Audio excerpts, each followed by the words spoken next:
Keep on with the first song. Don't stop till you get enough. Keep on with the first song. Don't stop, darling, till you get enough. Keep on with the first song. Don't stop till you get enough.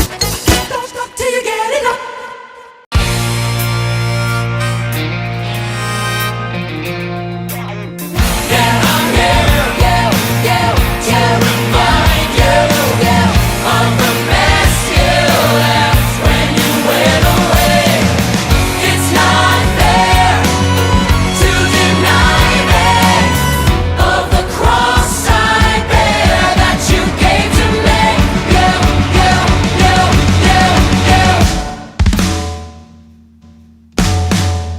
Welcome to this space that was created just for you.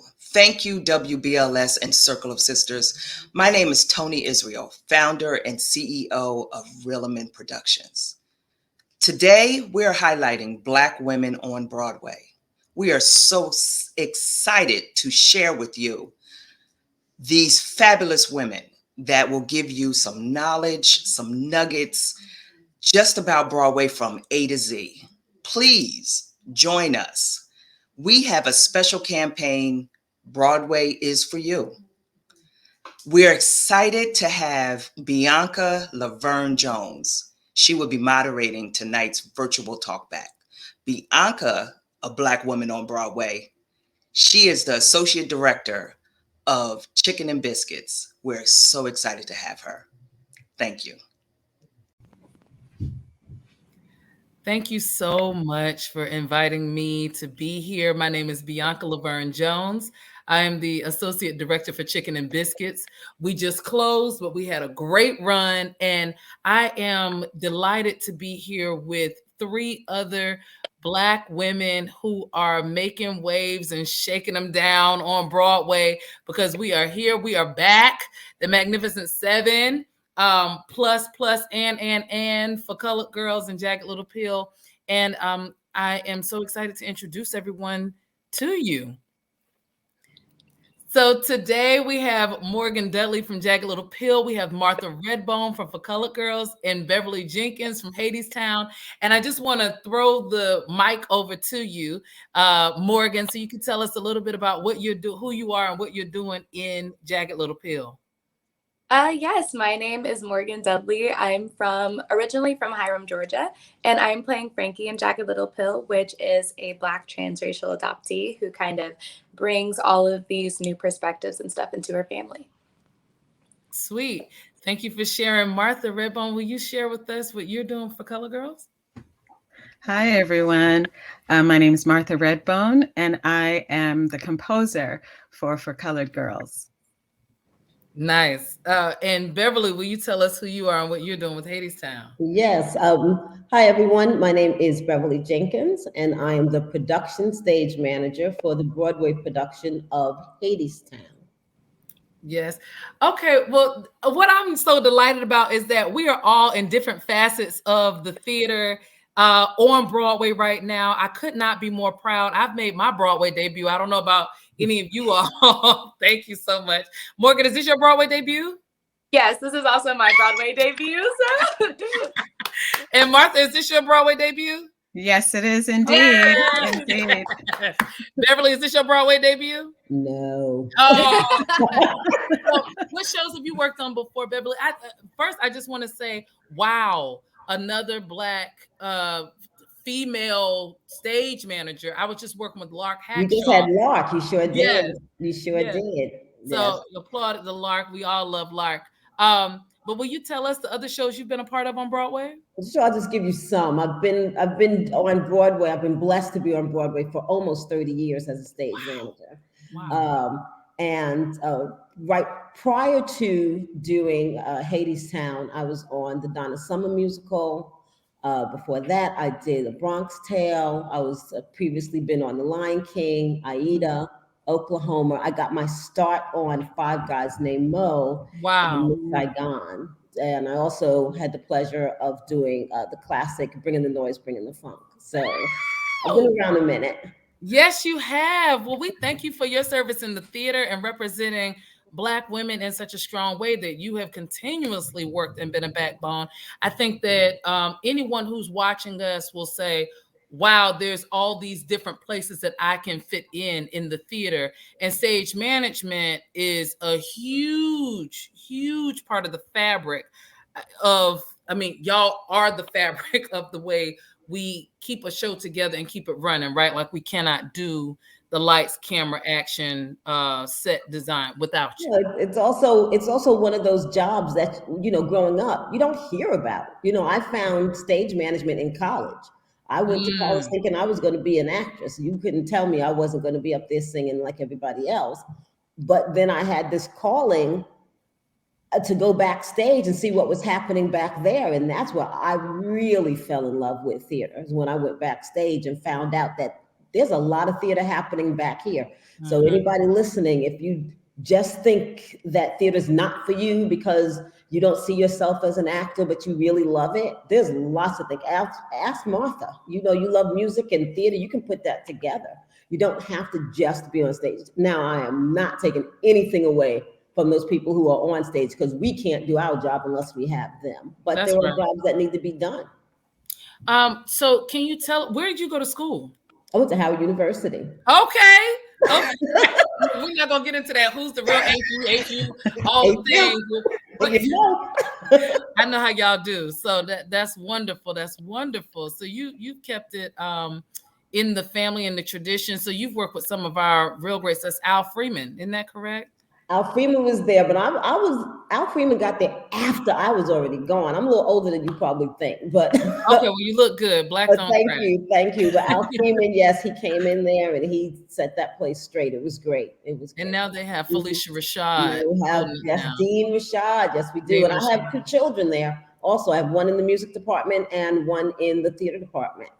So Well, they are speaking under of her. music, thank you for sharing it. Speaking of music, I would love to kind of inquire, Martha Redbone, how have you been? What's going on? Where have you been before you came to For Colored Girls? Did you do the production that was at the Public? Yes, I did indeed. Oh, I was also the composer team on that, on the off-Broadway thing at the Public Theater, and we actually won a Drama Desk Award and an Adelco Award for our original score. it So was that was wonderful. I saw that's it. oh, thank you, thank you. I was so honored to be a part of it, and I feel like, in a way, I feel like For Colored Girls is a rite of passage for all Black women. Mhm. It's something that has touched everyone's lives for the past 40 years, and sadly, all of the heavy topics in the poetry are still things that we are grappling with today as Black women. What I love is our continued resistance and resilience despite the struggles that we have That's right. had since time immemorial, being here on this land, and so I love the can't stop, won't stop mentality of all of us. And that's what kind of keeps me moving forward. And to be able to fulfill Ntazaki's dream of incorporating music with the poetry. And then now, and having the wonderful, phenomenal Camille A. Brown as a Woo! choreographer, and to score music to go with her brilliant choreography is just something that is just something that dreams are made of. And now to have her direction as well.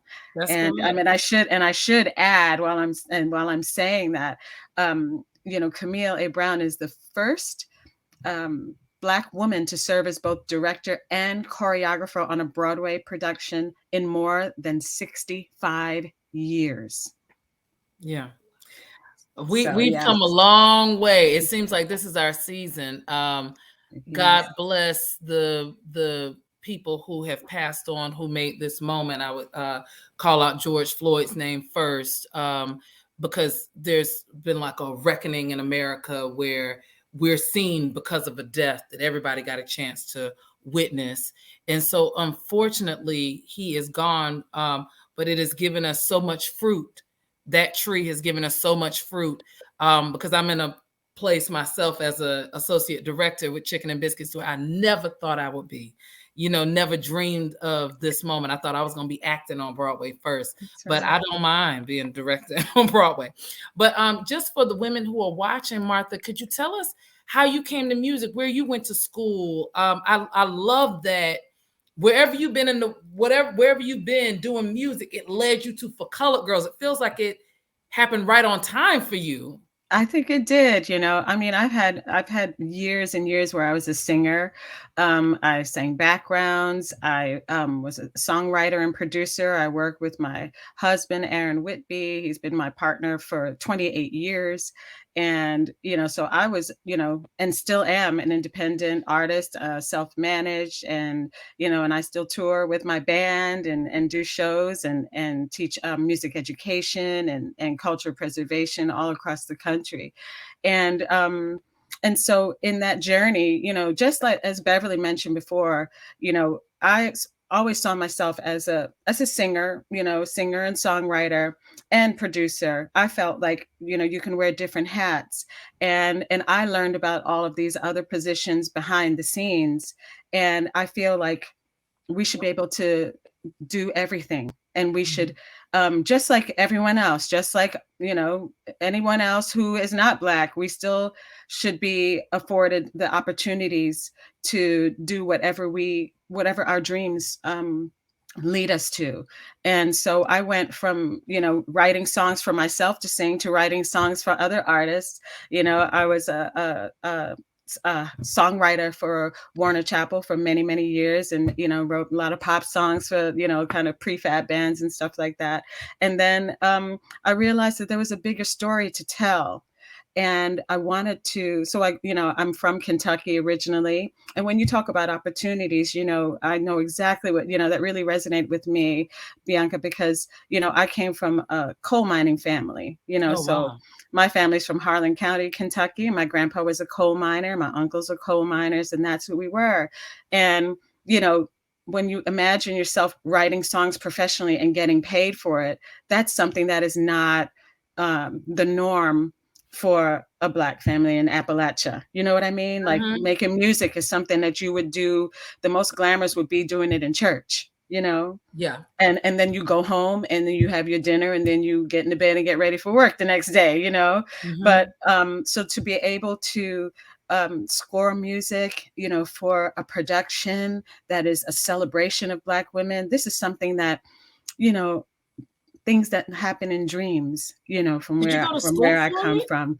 I did not go to school I actually went to art school. I went to art school in graphic design, and I learned because I was mentored by some of the geniuses in Parliament Funkadelic. Junie Oh, Morrison, that's who I was mentored by. So okay. Junie Morrison and George Clinton and Bernie Worrell, those were my mentors, and that gave us our start in the music business many, So many years you, so ago. you So I'm a really junior came by this. Funkadelic. Yeah, Oh, that's beautiful. You really came by this honest. Because that's I feel right. like Intozaki, I worked with Intozaki once on a project. She, myself, and a woman named Mickey, who was one of her dancers. You may know Mickey. And she was all about Sun Ra. And I was like, who the heck is Sun Ra? 20 years ago, I was like, what? She was like, you don't know Sun Ra? They were like, oh, baby. They started, just really got into it. And I was like, oh, wow. That's right. So Yes, I think it really did come to you perfectly. If the Parliament and the Funkadelic was your entrance, then absolutely. Yeah. this was absolutely supposed to be for you. Mhm. And Beverly, are you from DC? No, I'm from Queens, New York. Okay, so we got the Yep. dirty South, and we got, or we got like Midwest South. I'm from North Carolina, so I'll hold down the South. Oh, My mama's from North Carolina, so there you go. my dad is from North Carolina. Yep. Everybody from the Everybody from Carolinas. North Carolina. We all came into the Carolinas. So, last but certainly not least, the new and the strong and the mighty. Let us move on to Morgan Dudley. Morgan, Hi. how you found yourself? I think you were sharing with me that you haven't been in New York for very long. Will you tell us about that and where you went to school and how you ended up in Jagged Little Pill moving to New York? Yeah, it's honestly kind of a crazy story. I am originally from Georgia, and I actually didn't have the chance to go to college just because upon graduating high school, I went to go meet my agent in California. And I was really privileged enough to do a project out there called the Prom movie musical Yeah. and got to dance on that. Right when filming actually ended for the prom, the pandemic hit. So I moved back home and I was just working like a normal, like 9 to 5 sort of job until like I got the audition for Jagged Little Pill. And I read the role for Frankie and I was like, this is perfect. Like, I love her. I love what she stands for. I love the message that she brings. And here I am, and I love New York, and I love everything that this city is and has to offer, and just also just the diversity of the city, and just seeing like so many artists and so many creative people, and just it's amazing. Well, congratulations. How have you found um, being in New York as an artist? Like, so now that you're here, are you able to take classes? You know, what I'm looking to try to explain to someone who may be looking at you saying, oh, she looks my age ish. You know, I love Jagged Little Pill. How are you moving and groove? Are you still taking classes? Are you sitting at the feet of someone, looking up to them as a mentor? How are you incorporating yourself into New York in that way? Yeah, so actually, it's just I first of all feel very inspired by the city. A lot of the new friends and like people, like the new circle that I've been making, are just full of BIPOC, trans, non-binary artists who can bring new experiences to me. Um, I haven't begun like I haven't started taking my classes again yet just because it only has been 2 months, but I Mhm. am going to be looking into soon actually trying like new dance classes and like kind of trying to broaden, I guess, my I what's the word? Broaden my Horizon. broaden my horizons, and just kind of step into new zones where maybe I thought, weren't spaces for me per se, but that now I'm feeling more inspired to try. So, I think that's something that's really these spaces that we did not feel like we were gonna be in or supposed to be in, or it's a yeah. mental flip now, right? There's an Right. empowerment that we have that we had never had before. I think it's really powerful to have from Beverly, who's been in the business for 30 years, working in the level of Broadway, to you, Morgan, who just got here 2 months ago, the youngest of us, right? To kind of see how that bridge is gap. Beverly, how was it that you said Five Guys Named Mo was your first show? Yes. So who was it that was like, oh yeah, Beverly, come on? Like, what was it about relationships? How did you work yourself? It And I want this question. somehow is always about some type of relationship. It might not be, the person at the top. My in actually was through one of my best friends who at the time was the receptionist for the general management office. And she Mm, told me that they were bringing in a show called Five Guys Named Mo. I believe it was in London first. And that they were specifically looking for Black stage managers and production assistants. And 30 so, years ago? yes. Wow. so I was like, okay, that's cute. All right. And I kept about doing what I was doing, and then about 2 months later, she said she was going to punch me in my face if I didn't send in my resume. So I did. And I got an interview and I went in. They didn't know me from, a fly on the wall. And I got the job as the production assistant. And from Mm, there, if you don't know what a production assistant, you're not on contract as a stage manager, but you help out with the show. You sharpen pencils. You make sure that there's coffee made. You fix the script. You run off script. You make copies. You run errands. You pick up somebody's laundry if they need it. It doesn't matter. You work for the show. You work for them. You make it. You do what is necessary to be the support to make sure that the show happens. And I guess that they noticed that I was willing to do what I needed to do. I was sitting there when I wasn't running. I was sitting there in the room listening and learning. and they gave me my first contract. So I got a contract. Actually, the company gave me my first contract on Les Mis, the original Les Mis. I was Mm. a vacation sub. So for 3 weeks, I was a real stage manager. And then someone had left Five Guys Named Mo, and I went in and had my own contract. Wow. So it was a relationship, but that got me through the door. But it wasn't how you think it happened. And just because you get in the door doesn't mean that they're going to keep you. So I had to, if someone's going to recommend me, I have to make sure that I'm going to do the work. And so I did the work and made sure that people noticed that I love what I do, and they took notice and kept hiring me. So Yeah, that was amazing. that's beautiful. I feel like that's how I feel in my story working on Chicken and Biscuits as associate director. I always thought, oh, I'm gonna have to beat out 50 million women, black women to be on Broadway at some point. How will it happen? I don't know. And it was a phone call on my birthday, woke up, said yes to being the associate director. Jalen Levingston gave me a phone call and it was like, absolutely. So what I'm hearing you say, Beverly, and which I understand and I meet you there, which is the work that I have been doing, the relationships that I have been having with other Black directors really turned out to work out for me, where it turned out to be a phone call, where it's like an interview and the next thing you know, you're there. And then it's word of mouth. It's the relationships. So you can't act like a diva, this, that. And then when you get in the actual room, you are there to lift the spirit of what's happening in that space, right? So for Five Guys Named Mo, I know that, we only have at that time, and I'm projecting onto you, Beverly, and you can speak to this more because you were there were not as many Black shows being put up. There was 5, 1, 2, Right. It's if you were lucky, it was one a season. I remember when The Wiz came on, it was like, woo, child, The Wiz, and then Yeah. that's that. And then, we had OK, and we had Black and Blue, and we had, of course, Dream Girls. It was, but also when I say those names, can you look back and say how many people were on the creative staff who were of color?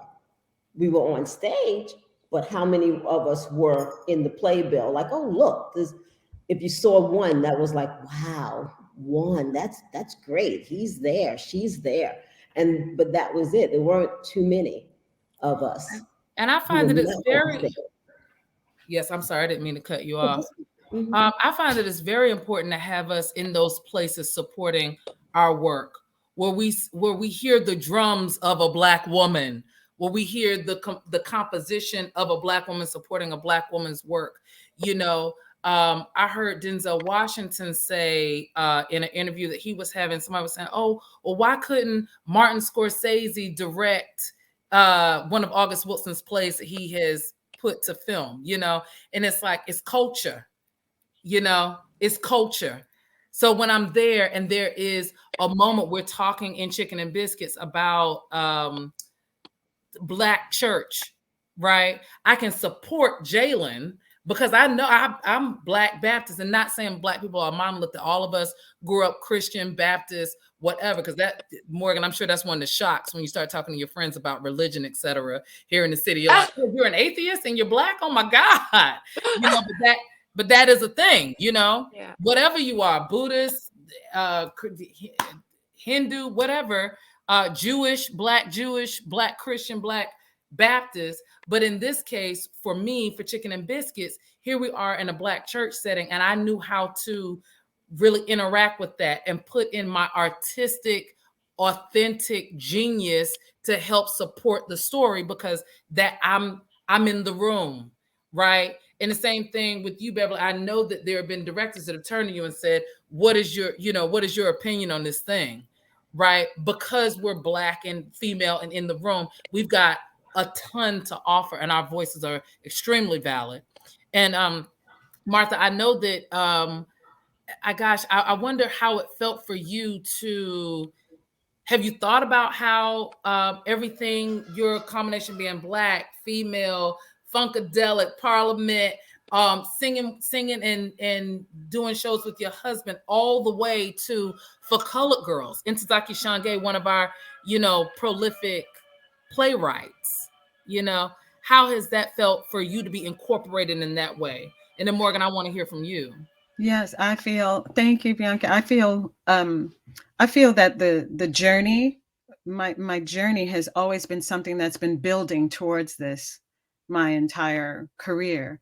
I feel like all of the life experiences that I've had, the life experience in my family's journey. I also feel like, you know, as Black women, we have been a part of everyone's life, for centuries. We have been the nurturers, for other people's children. We have been the caregivers. We have tended the land. We have raised That's other right. people's babies. So we have seen how it works. We've been watching, you know, this white world for centuries, and we have a place in it. Now, I feel like, you know, one of the things I wanted, what you really resonated with me, Bianca, what you said.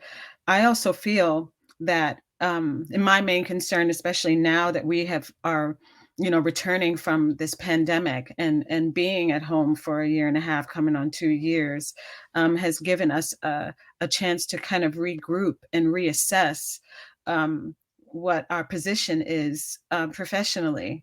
And I also feel I don't believe that we should only have, positions in Black productions because we're Black, because of the Black experience. I believe that we're in the arts because we support the arts, That's right. just like anyone else who is not Black or brown, can happily support, any other of play Black productions or anything. It's the same way that we can also support productions that are not Black. Just because we're Black or the story is Black doesn't should not be the only reason that we have a job during a production. So I think that we should be, I think that, and I'm grateful. I'm absolutely grateful for the opportunity, and here to do the work as we have always been, and representing and doing our best, because when we leave our house, we're representing our family, so you don't go out there, and you say, act like you got some sense, you know what I Right. mean, and maintain our professionality. But at the same time, I feel like, there are productions that are not necessarily have to have an African American story in order for us to be employed in those positions. And that's what I would 100%. like to keep. I want that to keep growing with all of us, so that, we've seen those waves, and when Beverly mentioned all those shows, I remember Timbuktu with Eartha Kitt and Jeffrey Holder. I'm giving Mm. away my age here, but and Ain't Misbehaving with Phyllis Hyman, and I'm sorry, what's it called? What's it called? Was Sophisticated ladies. it was Sophisticated Ladies with Phyllis Hyman, and and all of these shows. And when that kind of wave of Black productions leaves, I don't want us to leave.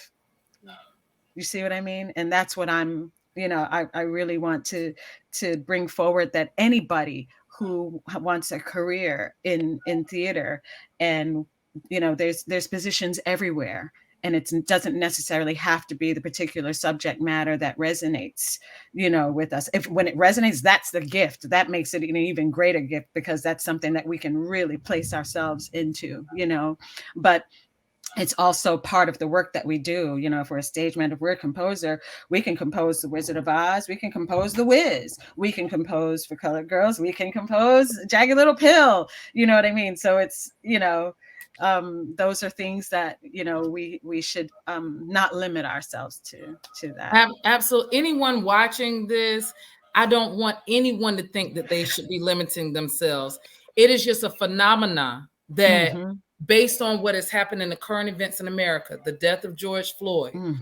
and this pandemic, there Mm. has been a complete setback to kind of draw back, to let us go, to shoot forward, right? And what has happened, what has come forward, is this conversation where I typically you would be behind the scene, or for colored girls may not even get produced. But we have new Black producers, Brian Morelands and Naron Simon, of the That's world. right. In my show, we have E. Clay and Pamela Ross, the Black producers on these shows. And these are some of the same producers for Hadestown. We have Stephen Bird and Aaliyah Jones.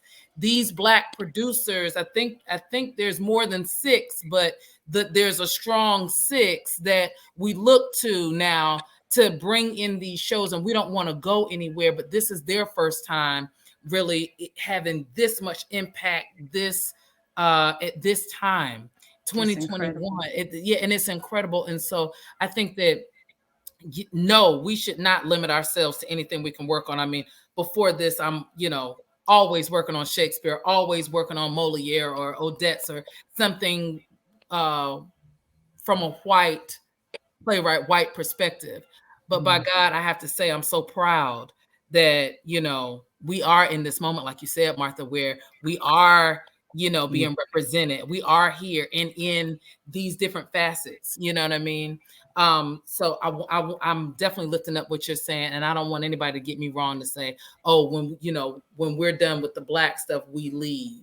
I don't want that to be the case. I want any white producers who are watching this to know that, not only the Black producers, but the white producers, everybody, we are artists and we deserve to be seen. We should not be in the background or used as a tool for anyone's production, you know.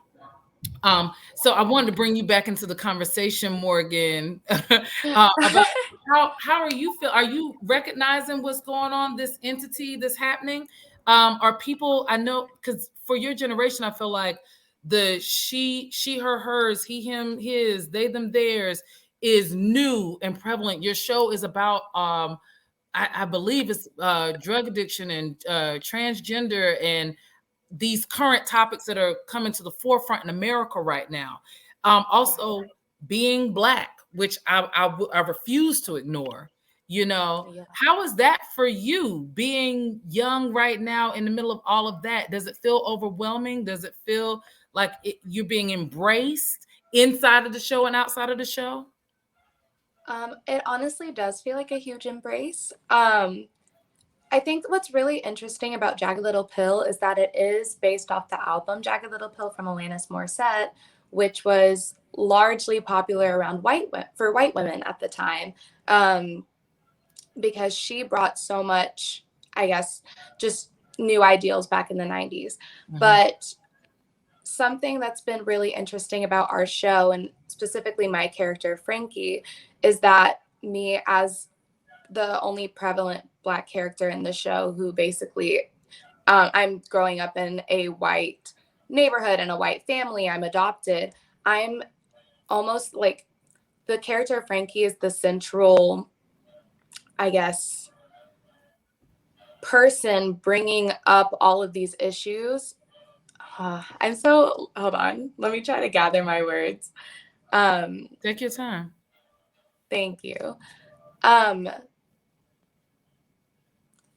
What I'm trying to say is a lot of people who come to see Jagged Little Pill usually are coming for Alanis's music, and they leave with new perspectives because it's easier for them to digest it in a way, because they're listening to their favorite songs, but they're seeing it in a lens that maybe they've tried to avoid. Maybe they wanted to ignore, but now it's right there on a stage and it's being, all of us are really like bringing ourselves and bringing our own experiences and just everything that we have to our characters, the ensembles bringing everything that they have to like the consciousness of the show. And I think that that's something that's just really beautiful about the show and really beautiful about Frankie being the central, again, Frankie is the central Black character of the show and brings forth all of these issues to like, is kind of the one puppeting all of the issues in a way without even trying.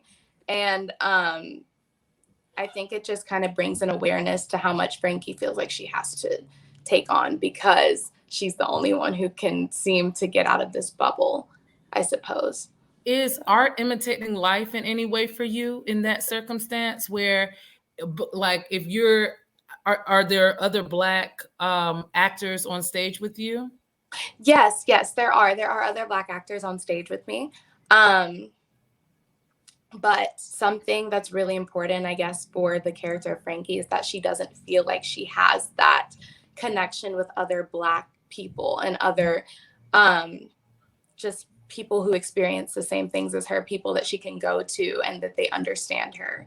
And so there are other Black actors on the stage. Yes, they're just, I suppose, more so pushing the story along like the rest of the consciousness does throughout the show. And so for you, you feel that this is a moment of embrace. Have you embraced like the kind of art activism that's happening around the show or with other people? How has that been with you? Like, what is it like to be young and Black in New York? Like, What's it like being young and Black in New York? how you like, during this like post-pandemic, like, we might be getting into another one, but post-pandemic, post George Floyd's passing, Kyle Rittenhouse, like what is happening? You know, I'll be honest with you, I'm still kind of navigating my own Blackness and my own like embracing myself because I actually grew up in a family where my entire family is white.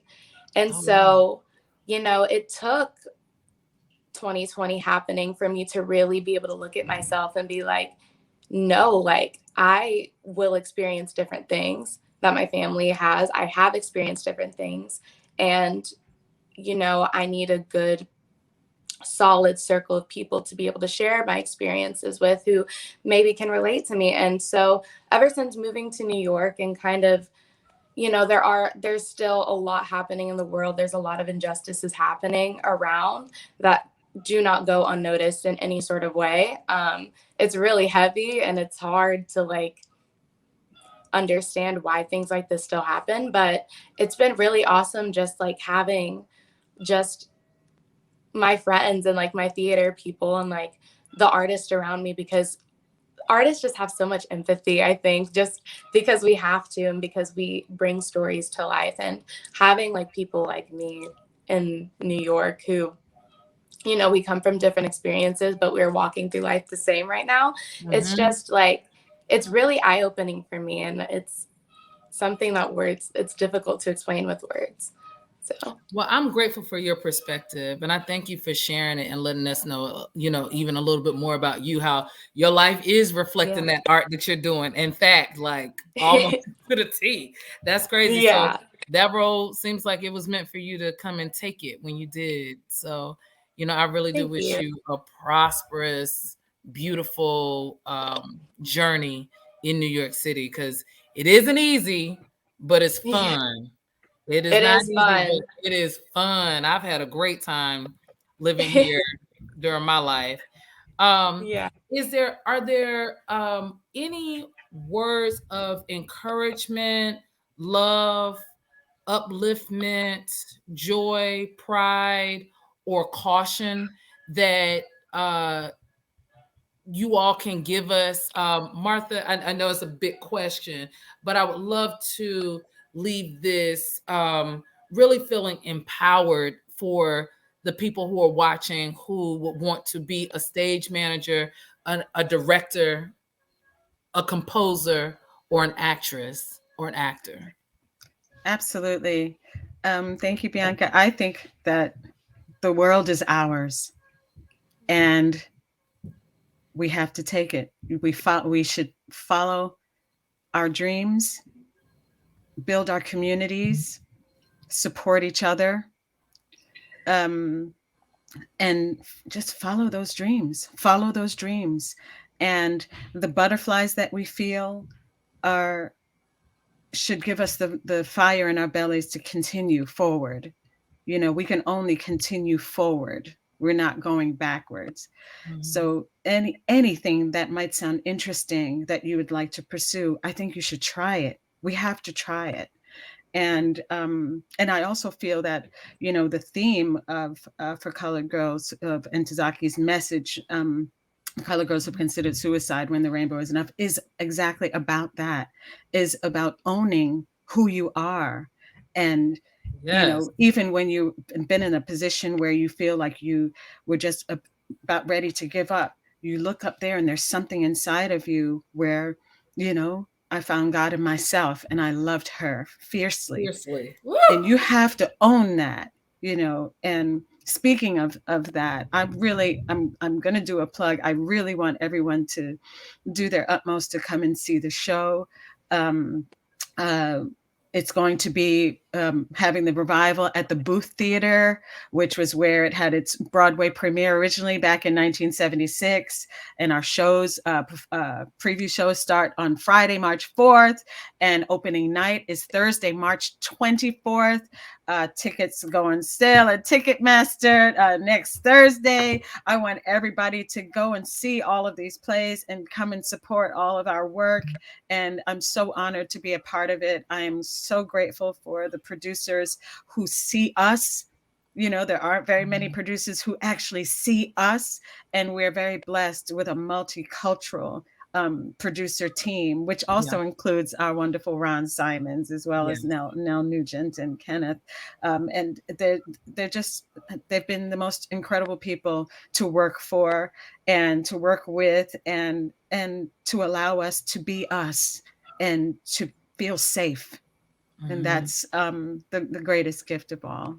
I want to add on to that. I just want to give a large, loving Care Bear shout out to Woody King Jr. from the New Federal Theater, who found Intozaki in the basement of a bar doing For Colored Girls for him, and how they twist and turned and got that poetry into his ears. And that man knows theater, and he was the one who brought For Colored Girls to Broadway first for us. And he is retired, 50 years in theater from the New Federal Theater. And if y'all, people, whoever watching this, please look up Woody King Jr. Please support New Federal Theater. Please also look at the Black Legendary. Arts. Yes, and know that our work did not start with a raisin in the sun. That our work is way deeper, longer, and stronger than that. But that's my plug on education and looking at that. Morgan, you may want to look into the Black Arts movement and see what you can find there, because our history as performance of color is very rich and super deep. Do you have any words, Morgan? Words of encouragement, love, upliftment, caution, and also a plug for your show?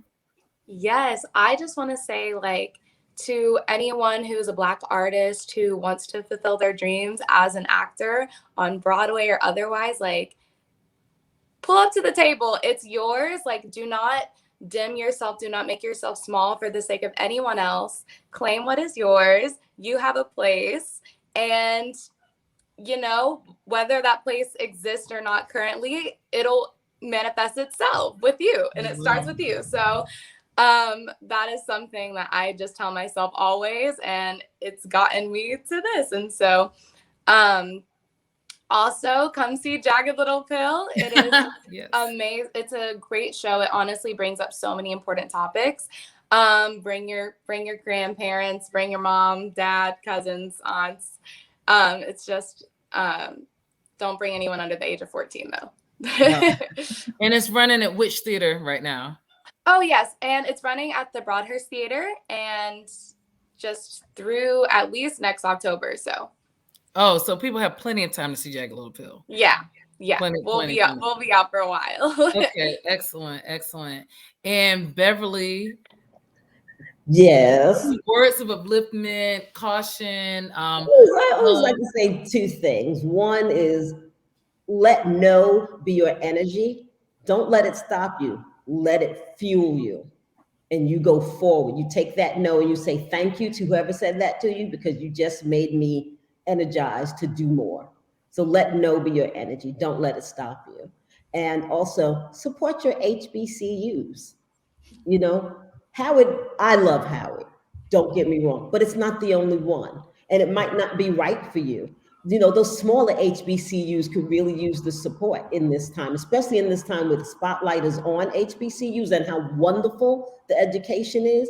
So when you're looking at Carnegie Mellon, take a second and look at someplace else where you might feel that that is your home, because that's what happened to me. I found my home, and it happened to be at a HBCU, and I got a great education. So don't sleep on your HBCUs. Support them, and come see Hadestown when you can. We are at the Walter Kerr Theater. You can get tickets through SeatGeek, I believe. SeatGeek. Say that twice. is, Yeah. is the platform that they sell their tickets on. And it's a wonderful show. And if you want to see a show that is the epitome of diverse on and off stage, it's ours. Excellent, excellent. Chicken and Biscuits has just closed, so I would due to COVID, but we had a great run. You can find me all over New York City. I will be working with Nambi E. Kelly, who is a Black playwright, really phenomenal woman, at the end of this month with Theater Works on a play called Ain't No Black in My Rainbow. And so that's going to be the joy. We should be taking that on tour. And Chicken and Biscuits is not over. We're, hoping and praying for a strong tour as well. I would like to leave words of encouragement to say the thing you should be focusing on are relationships. How can you deepen the relationships that you already have? A lot of times we try to reach up for somebody who's up here, or you want to be right beside Issa Rae, but actually the people right there where you are, if you can create right where you are, if you can reach right beside you and say let's create something, that's really just as powerful. And you never know what strong and mighty people are to your left and your right, that y'all can create something and become Issa, become the next whomever you would like to be. But keep your relationship strong. Networking is powerful. Meeting people and being kind and being smart about what you know and how you know it, right? That's what I would say. I would say be kind. Keep loving your heart and be kind to all. And I just want to say thank you so much to Morgan Dudley from Jagged Little Pill. Thank you, Martha Redbone for Colored Girls. And thank you, Beverly Jenkins for Hadestown. I have so enjoyed meeting you all and speaking with you today. I wish you blessings upon past what you can measure. Past what you can measure. And thank you to REALEMN Productions and to Circle of Sisters for having us. We look forward to seeing you in front of, behind, and around the stage. Thank you. Thank you. Thank you. you.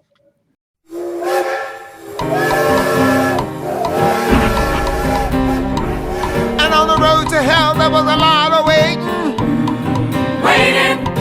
Everybody waiting on the train. Waiting on the lady with the Waiting on the train to bring that lady.